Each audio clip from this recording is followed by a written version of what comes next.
Alex Carter worked late in his dimly lit garage, fixing a vintage Mustang as rain dripped from a leaky corner. The city buzzed outside, neon lights reflecting in puddles. Wiping sweat from his brow, he glanced at the flickering Carter's auto repair sign. It was late, but he liked the quiet. Just him, his tools, and the machines he knew best. "Where are you from?" Alex asked suddenly, his voice cutting through the silence. "New York? LA? Some small town?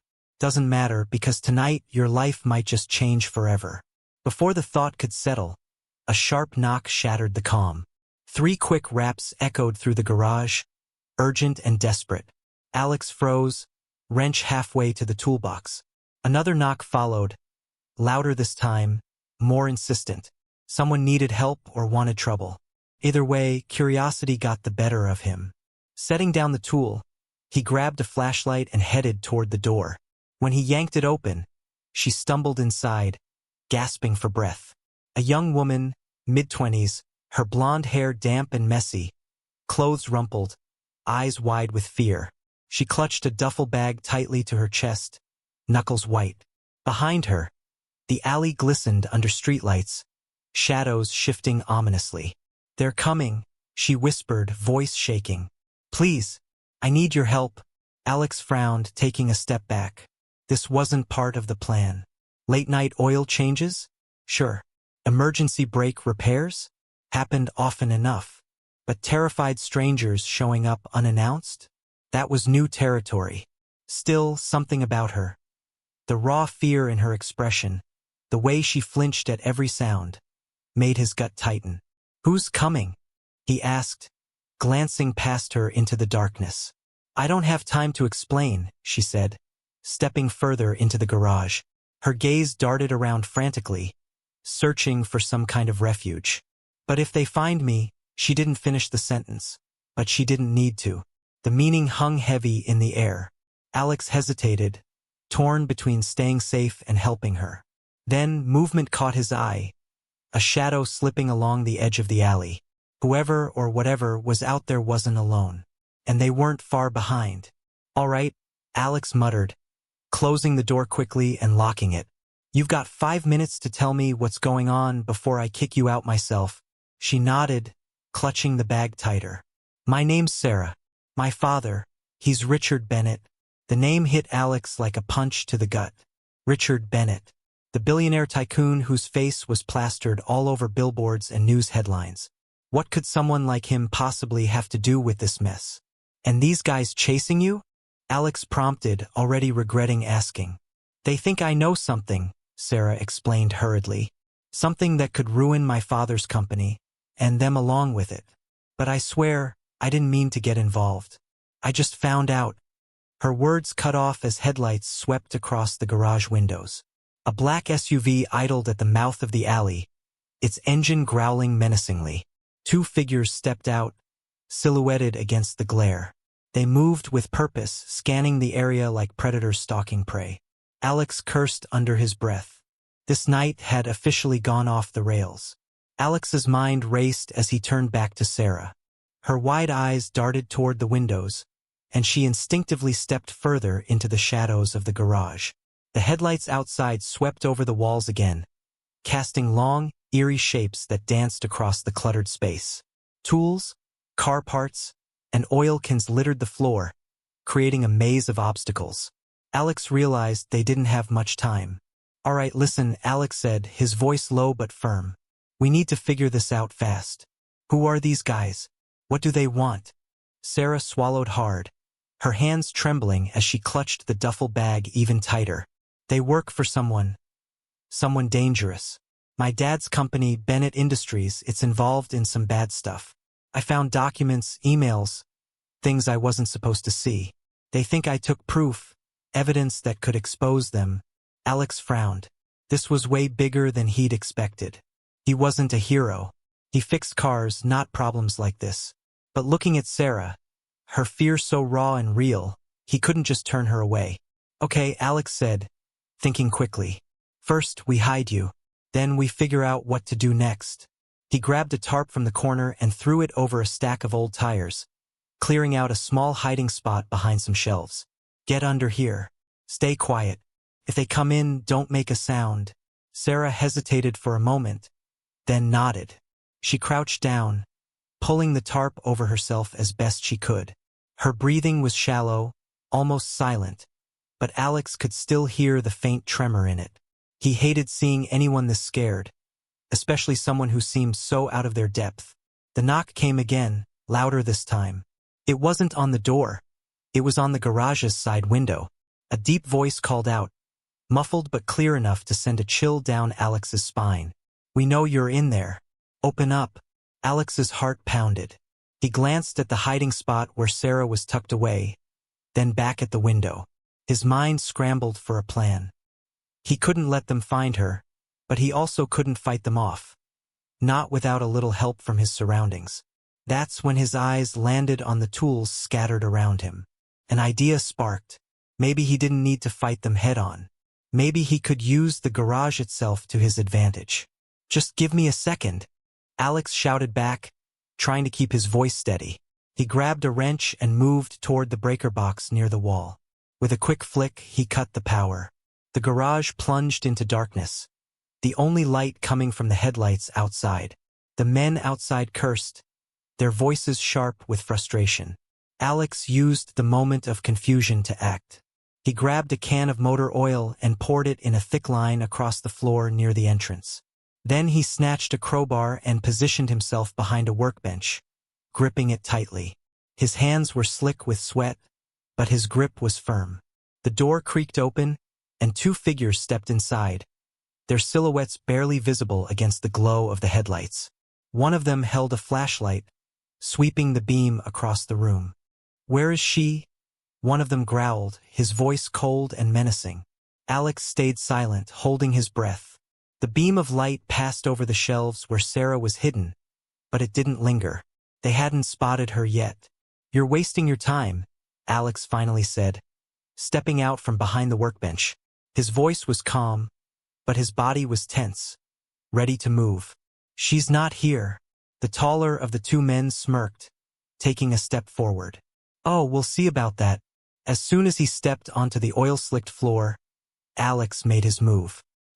He swung the crowbar with all his strength, knocking the flashlight out of the man's hand.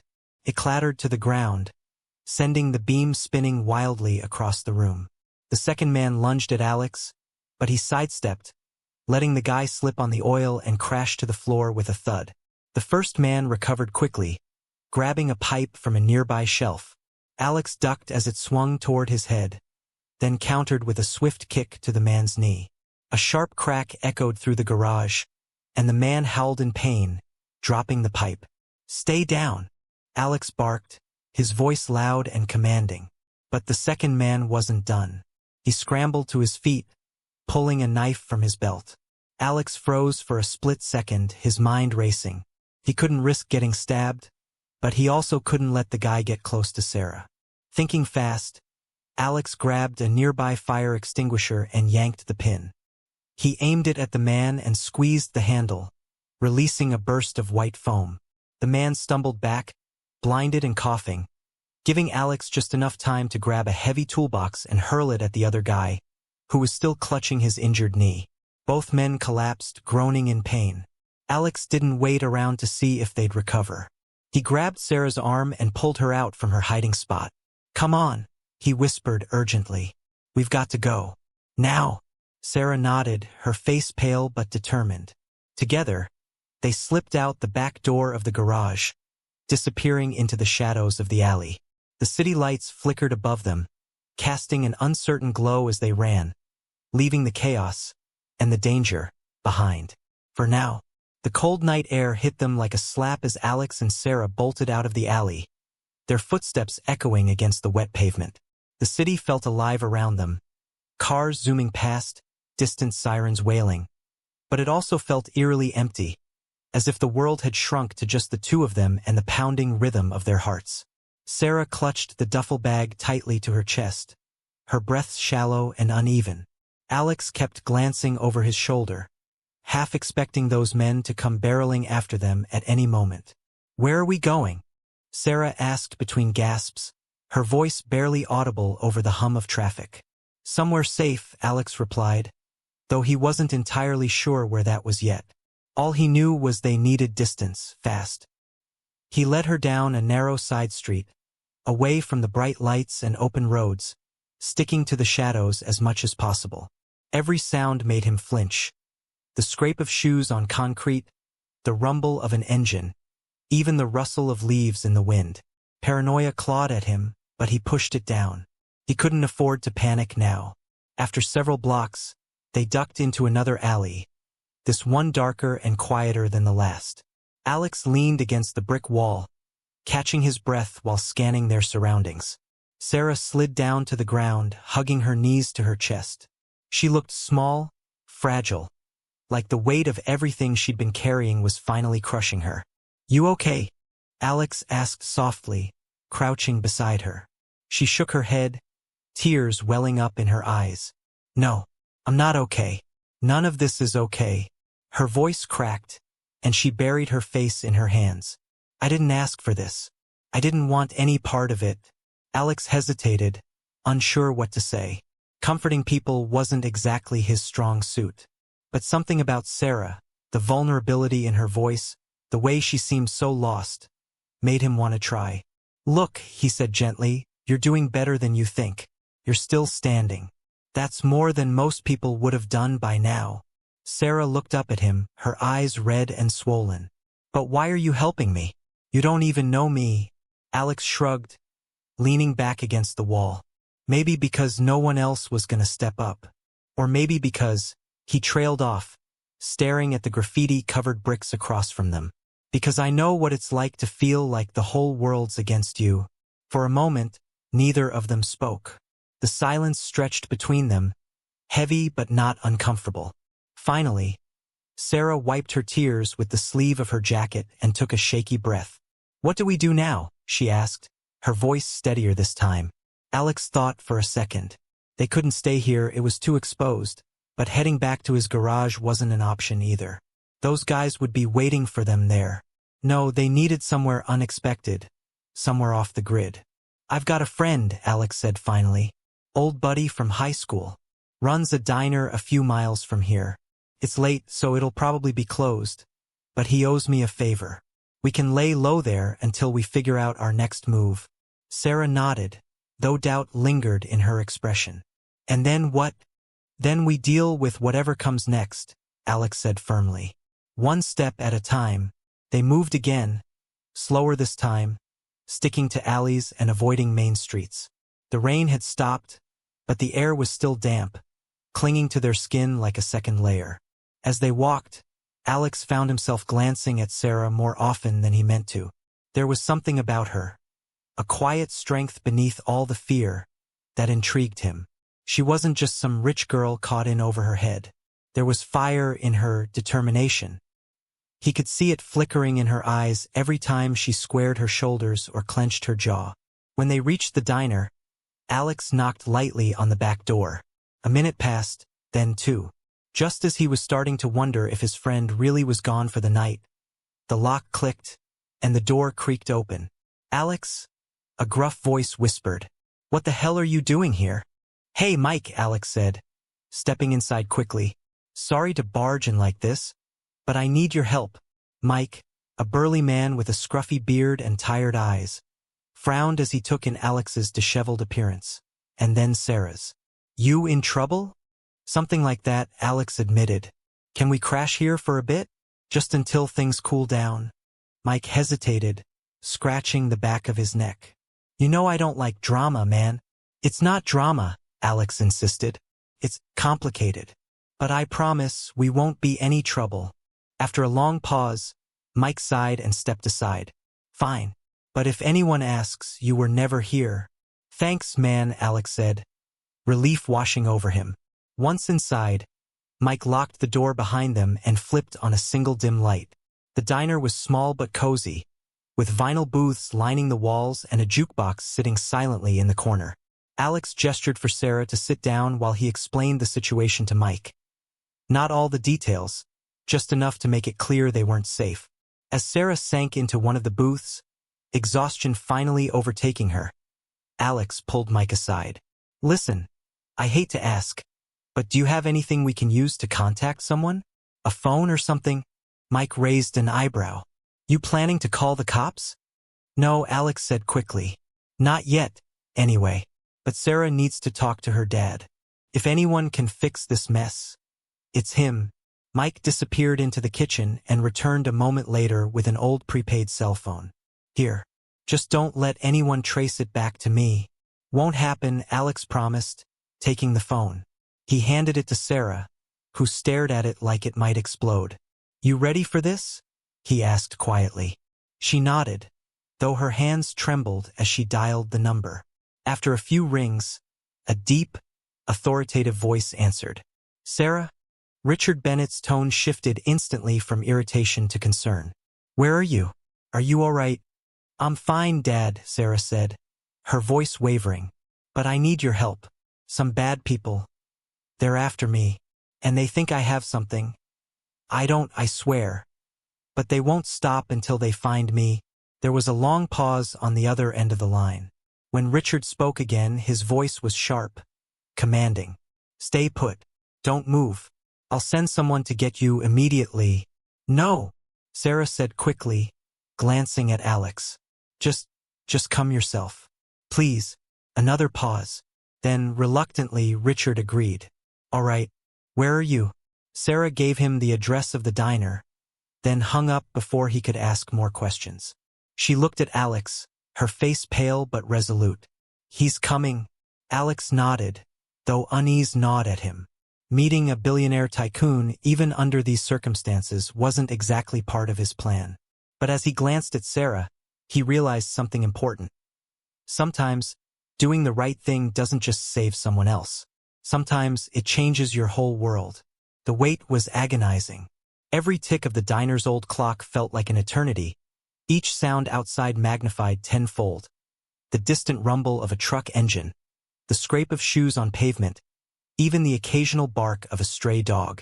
Alex paced back and forth behind the counter, his boots squeaking faintly against the tiled floor. Sarah sat hunched in the booth, her hands wrapped tightly around a mug of coffee Mike had reluctantly brewed for her. Neither of them spoke much. There wasn't much to say. The tension in the air was thick enough to cut with a knife. Mike hovered nearby, occasionally shooting wary glances at the door. He hadn't asked many questions after Alex's vague explanation, but it was clear he wasn't thrilled about being dragged into whatever mess they were in. Still, he stayed quiet, wiping down counters that didn't need cleaning or flipping through a worn-out magazine. His loyalty to Alex was evident, even if his unease was too. Finally, the low growl of an expensive car engine broke the silence. Alex froze mid-step, his eyes darting toward the front window. A sleek black sedan pulled up outside, its headlights cutting through the darkness like twin beams of judgment. For a moment, no one moved. Then, the driver's side door opened, and a tall, sharply dressed man stepped out. Richard Bennett. Even from a distance, there was no mistaking him. His presence commanded attention. Broad shoulders, chiseled features, and an aura of authority that seemed almost tangible.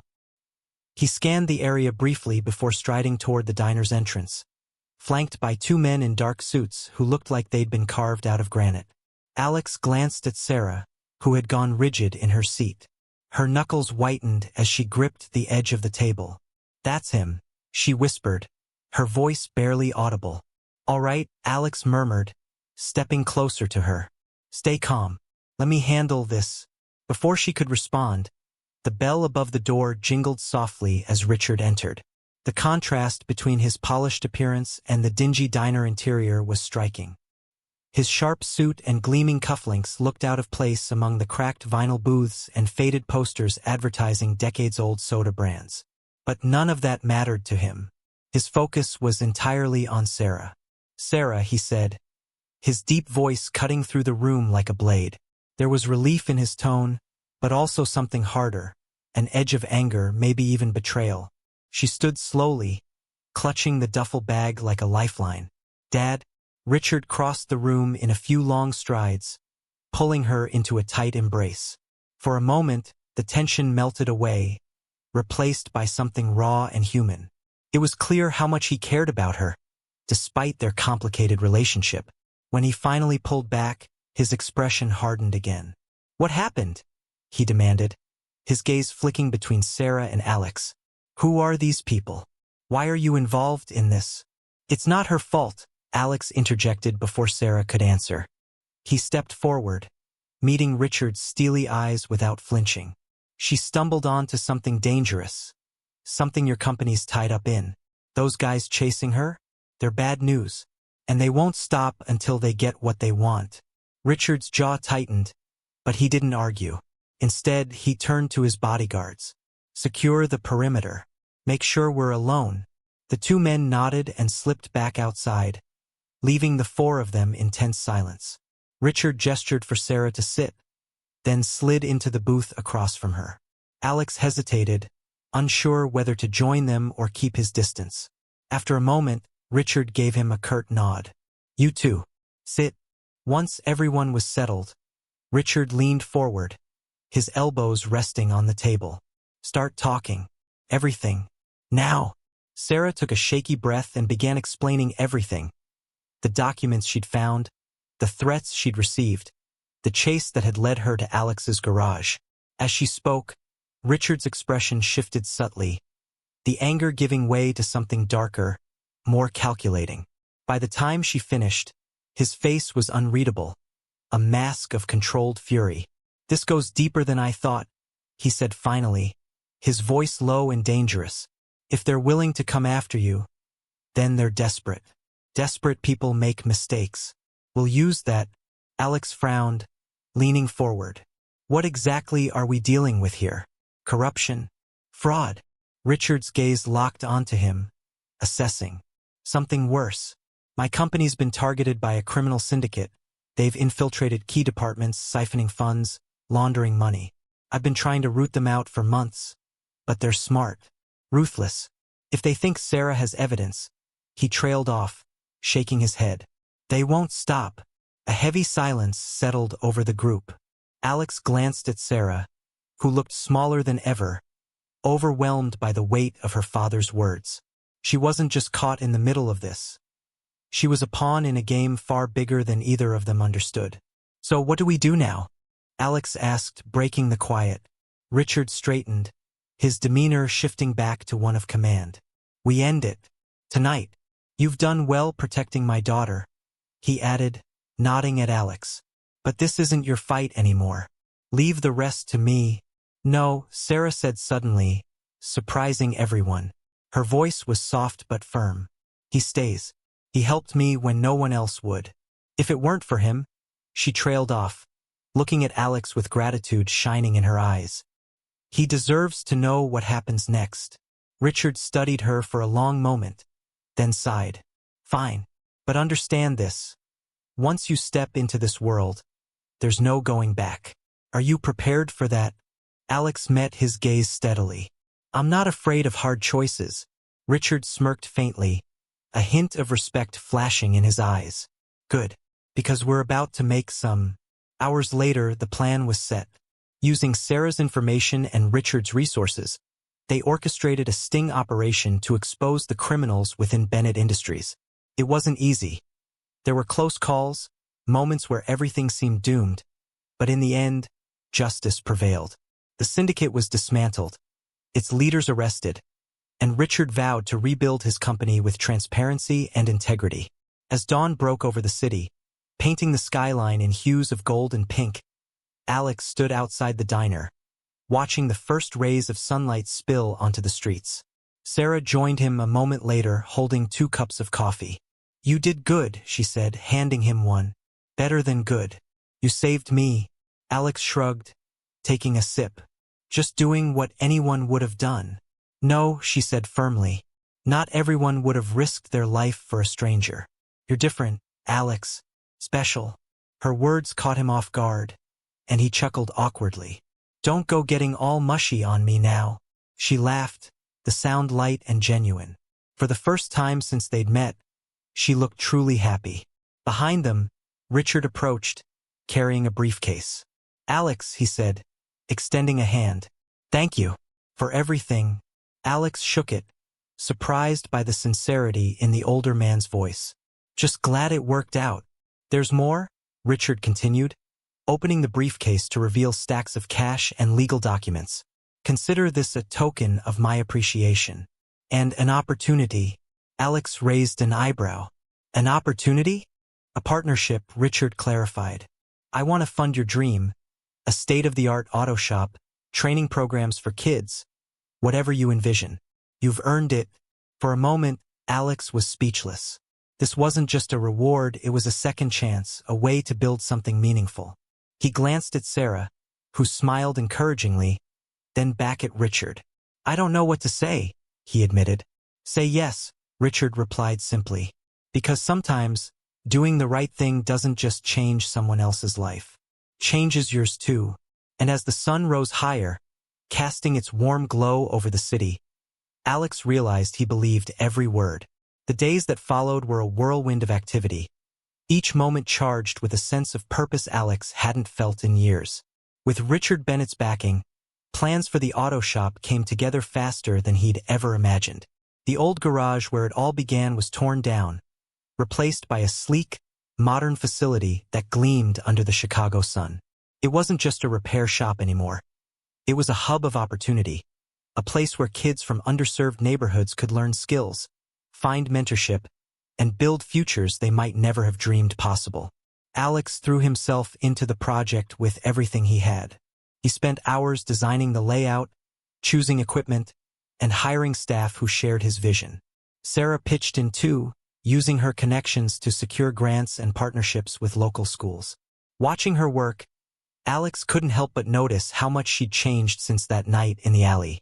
She was stronger now, more confident, like she'd finally found her footing in a world that had once seemed so overwhelming. Their bond deepened as well. What started as gratitude evolved into something more, a mutual respect and unspoken understanding. They spent countless evenings brainstorming ideas over coffee or walking through the nearly finished shop, imagining what it would become. There were moments when their eyes met and lingered just a little too long, sparks of something neither of them dared to name yet. But it wasn't all smooth sailing. The aftermath of exposing the criminal syndicate sent ripples through Bennett Industries. Lawsuits, investigations, and public scrutiny followed Richard everywhere. Some nights, Alex would see him pacing outside the diner, phone pressed to his ear, looking every bit the burden tighten.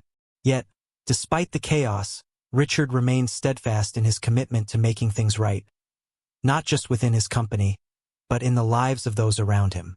One evening, as the sun dipped below the horizon, painting the sky in streaks of orange and purple, Alex found himself standing on the rooftop of the new shop.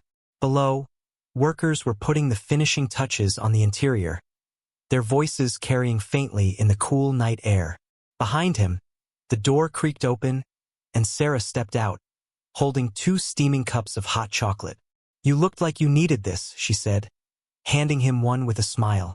"Thanks," Alex replied, taking a sip. "It's been a long day." Sarah leaned against the railing beside him, gazing out at the cityscape. "Feels surreal, doesn't it? Like we're watching something incredible take shape." "Yeah," Alex agreed, his voice soft. "Never thought I'd end up here, owning a place like this, helping people." "You deserve it," Sarah said firmly, turning to look at him. "You've always helped people, even when it cost you. This is just the universe paying you back." Alex chuckled, shaking his head. "Karma's funny like that, huh?" "It is," she said, her tone lighter now. "And speaking of karma," she hesitated, glancing down at her cup before continuing. "I wanted to thank you for everything, not just saving me, but believing in me when I didn't believe in myself. You reminded me that I'm capable of more than I thought." Alex felt a lump rise in his throat. He wasn't used to being thanked like this, especially not by someone like Sarah. "Hey, you did most of the heavy lifting. All I did was point you in the right direction." "That's not true," she countered, her voice steady. "You gave me hope when I needed it most. And that's worth more than anything." They stood there for a while, side by side, letting the silence stretch between them. The city buzzed below, alive with its endless rhythm. But up here, it felt peaceful, like they were floating above it all, untouchable for a moment. Eventually, Sarah broke the quiet. "So, what's next for you? Besides the shop, Alex shrugged, staring out at the skyline. "Honestly, I haven't thought that far ahead. For so long, I was just surviving, Fixing cars, paying bills, trying to get by. But now," he paused, searching for the right words. "Now I feel like I'm building something real. Something that matters." Sarah nodded, her expression thoughtful. "That's how I feel too. Like maybe this whole mess happened for a reason, to push us toward something better." "Maybe," Alex said, smiling faintly. "Or maybe we just made the best of a bad situation. Either way," Sarah said, nudging him playfully, "we're unstoppable." Alex laughed, the sound warm and genuine. For the first time in what felt like forever, he believed it. Whatever challenges lay ahead, he knew he wouldn't face them alone. Between the shop, the kids he'd soon be teaching, and the woman standing beside him, he had more than enough reasons to keep moving forward. As the stars began to dot the night sky, Alex raised his cup in a silent toast to second chances, unexpected blessings, and the power of doing the right thing, even when it felt impossible. Because sometimes, life really does change forever in ways you never see coming. Weeks turned into months, and the auto shop, dubbed Carter's Garage and Training Center, became a cornerstone of the community. Its grand opening drew crowds from all over the city. Families, local leaders, even reporters eager to capture the story of a mechanic who'd gone from fixing cars to changing lives. The ribbon-cutting ceremony was simple but heartfelt, with Alex standing front and center, flanked by Sarah and Richard. As confetti rained down and cheers erupted, Alex couldn't help but feel a swell of pride. Not just for himself, but for everyone who'd helped make the dream a reality. Inside, the space buzzed with energy. State-of-the-art lifts and tools lined the garage floor, while classrooms equipped with computers and whiteboards offered courses in mechanics, entrepreneurship, and financial literacy. Kids of all ages poured in daily, their faces lighting up as they learned to diagnose engines, rebuild transmissions, or draft business plans. For many, it wasn't just about learning a trade. It was about discovering potential they didn't know they had. Alex thrived in his new role as both mentor and teacher.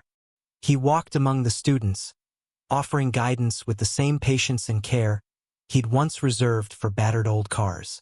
Some days, he'd catch glimpses of his younger self in their wide-eyed curiosity, their determination to prove they could succeed despite the odds stacked against them. Those moments reminded him why he'd started this journey in the first place. Sarah remained a constant presence too, splitting her time between helping at the shop and working alongside her father to reform Bennett Industries. Their relationship had transformed. Where there had once been distance and misunderstanding, there was now trust and mutual respect. Richard, too, seemed changed. Less the cold tycoon and more a man determined to leave a legacy worth remembering. Together, the three of them formed an unlikely trio, united by shared experiences and a commitment to doing better. But amidst the busyness of running the shop and mentoring students, Alex found himself stealing quiet moments with Sarah. They'd grab coffee after hours, take long walks through the city, or simply sit on the rooftop, watching the stars. Each conversation revealed new layers of her personality. Her dry sense of humor, her passion for social justice, her quiet vulnerability beneath the confident exterior. And with every passing day, Alex felt himself falling a little harder. One crisp autumn evening, as golden leaves swirled in the wind, Alex decided it was time to say what had been lingering unspoken between them. He invited Sarah to dinner at a cozy Italian restaurant tucked away in a quiet corner of the city. Over plates of pasta and glasses of wine, they talked about everything and nothing. The future of the shop, childhood memories, random dreams they'd never dared to chase. When dessert arrived, a decadent chocolate torte, they lingered over it, the conversation slowing to a comfortable lull. Finally, Alex took a deep breath, his heart pounding. "Sarah," he began, his voice steady despite the nerves twisting in his chest. "I need to say something." She looked up, her brow furrowing slightly. "What is it?" He hesitated, choosing his words carefully. "You've done so much for me, for all of us." You've inspired me, challenged me, made me believe I can be more than I thought possible. And I don't want to imagine my life without you in it anymore." Her eyes widened, surprise flickering across her face. Then, slowly, a smile spread across her lips. "Alex, I know we're different," he continued quickly, afraid she might interrupt. "Different worlds, different lives. But none of that matters to me. What matters is how you make me feel. Like I'm enough. Like I belong." Tears welled in Sarah's eyes, but they weren't sad tears. They were happy ones. She reached across the table, taking his hand in hers. "You've always been enough, Alex. From the moment you opened your garage door to me, you've been extraordinary. And yes, I want to be part of your life. Always." Relief washed over him, followed by pure joy. He squeezed her hand, grinning like an idiot. "Does this mean I finally get to call you my girlfriend?" She laughed, the sound light and melodic. "Only if you promise to keep being the amazing man I've come to love." "I think I can manage that," he said, leaning forward to kiss her as winter settled over Chicago, blanketing the city in snow. Alex reflected on how far he'd come. His life had transformed in ways he'd never imagined, thanks to a single act of kindness on a rainy night. That decision, to open his door, to risk everything for someone in need, had set off a chain reaction of events that reshaped not only his destiny but the destinies of countless others. The shop continued to thrive, its impact rippling outward. Former students landed jobs, started businesses, and gave back to their communities. Richard's reforms within Bennett Industries earned praise from shareholders and activists alike, proving that change was possible even in the most entrenched systems. And Alex, he found happiness in places he'd stopped looking for it, in teaching, in building, in loving. Life, he realized, wasn't about waiting for good things to happen. It was about creating them one choice at a time. Karma, kindness, second chances, they weren't abstract concepts. They were real, tangible forces that shaped the world when people chose to act with courage and compassion. And as Alex stood outside the shop one snowy morning, watching kids laugh and learn inside, he knew one thing for certain. Some nights really did change everything. By spring, Carter's garage and training center had become more than just a place to fix cars. It was a beacon of hope for the neighborhood. The kids who once walked through its doors unsure of their futures were now thriving, some even landing apprenticeships at top automotive companies. Parents stopped Alex in the streets to thank him, their gratitude written all over their faces. It wasn't fame or fortune that fueled him anymore. It was the knowledge that he'd made a difference. Sarah remained by his side, her presence grounding him in ways he hadn't thought possible. Their relationship blossomed into something steady and true, built on trust, shared values, and countless late-night conversations about dreams and fears. She often joked that she'd gone from being a damsel in distress to a partner in crime fighting, and maybe even love. Alex would laugh, but deep down he knew she was right. Together, they balanced each other out. Her ambition tempered his humility, while his practicality anchored her idealism. Richard Bennett, too, found redemption in rebuilding not just his company but also his family. He visited the shop regularly, surprising everyone with his willingness to roll up his sleeves and help teach a class or two. "Never thought I'd see the day when Richard Bennett got his hands dirty," Alex teased one afternoon as they worked side by side under the hood of an old Chevy. "People change," Richard replied with a rare smile, "especially when someone shows them they can."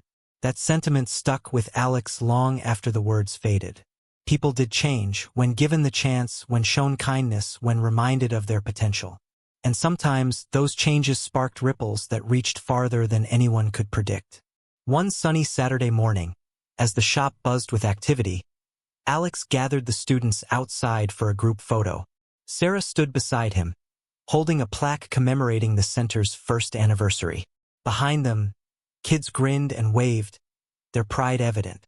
As the camera clicked, capturing the moment forever, Alex felt a surge of gratitude for the chaos that had brought him here, for the risks he'd taken, and for the people who'd stood by him along the way. Later that evening, as the sun dipped below the horizon, Alex and Sarah sat together on the rooftop, sharing a quiet moment. Below, the city hummed with life, its lights twinkling like stars against the darkening sky. "You ever think about that night?" Sarah asked softly, breaking the silence. "The one where we met?" "All the time," Alex admitted, glancing at her. "It's crazy how one decision can change everything." "It's not crazy," she said, shaking her head. "It's beautiful. You chose to do the right thing even when it scared you. That's what makes you special." Alex smiled, wrapping an arm around her shoulders. "And you? What makes you special is that you didn't give up. Even when the world felt like it was closing in on you." They sat there for a while longer, watching the city stretch endlessly before them. In that moment, Alex realized something. Life wasn't perfect, and neither were they. But perfection wasn't the goal. The goal was to keep moving forward, to keep choosing kindness, to keep believing in the power of good actions, even when the rewards weren't immediate.